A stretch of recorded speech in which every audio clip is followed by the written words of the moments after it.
My name is GeorgeZokle. I'm a parishioner here at St. Joseph's Church, and I became a parishioner in 1973, which is like 46 years ago. I'm married to my lovely wife, Kathy. I have a son, George, who's an attorney, and he lives in Silver Spring, Maryland now, and I have a daughter who's a registered nurse. Right now, the time in our country and the time in our world makes it a lot more difficult to focus on being neighborly. What our parish is trying to do is to bring our families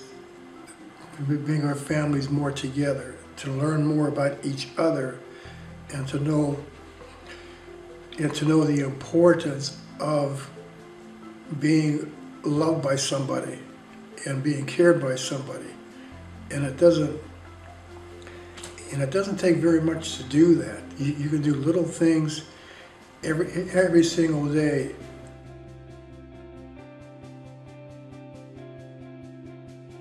The person I care for, he is a member of St. Joseph's Parish.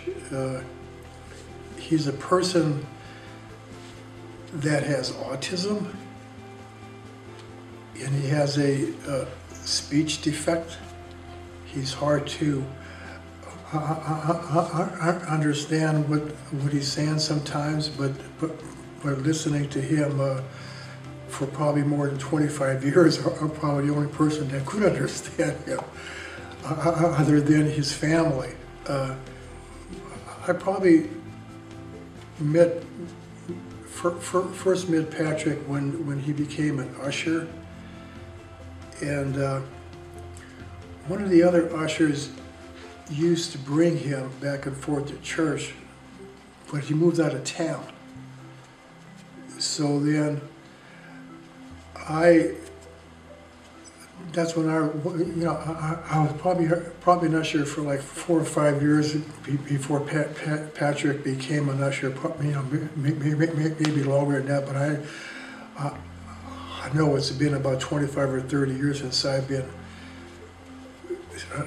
been caring for Patrick, bringing him back and forth to church, taking him to the bank, taking him to Walmart's.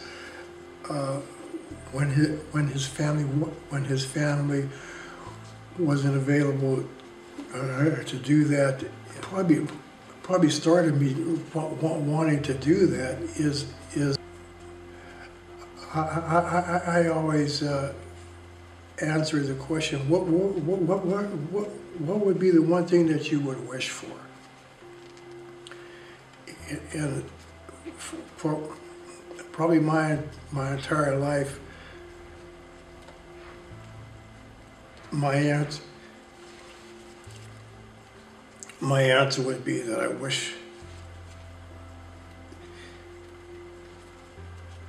there were no handicapped people in the world.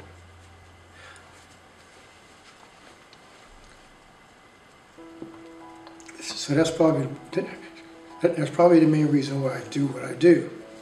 You can't always do the good things, but whenever you have a chance to do something like that, you do it. One thing it taught me was patience, because Patrick, his mind was all compartmentalized. He organized everything he wanted to do that day, and that's exactly what he wanted to do. If there was any deterrent to him accomplishing those things in that exact order, he would get angry. And I kind of used to get a little mad about that, but after I thought about it, I said, geez, that's Patrick. What in the world could I do about changing that? Absolutely nothing. And so that's probably one of the highest point is me realizing that I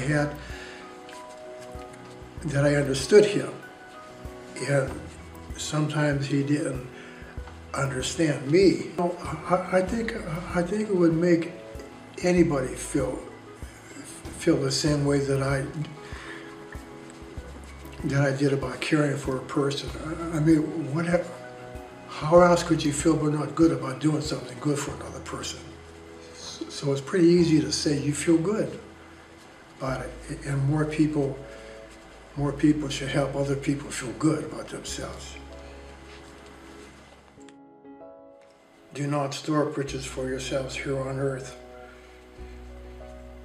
where moths and rust destroy and robbers break in and steal. Instead, store up riches for yourself in heaven, where moths and rust cannot destroy and robbers cannot break in and steal. For your heart will always be where your riches are.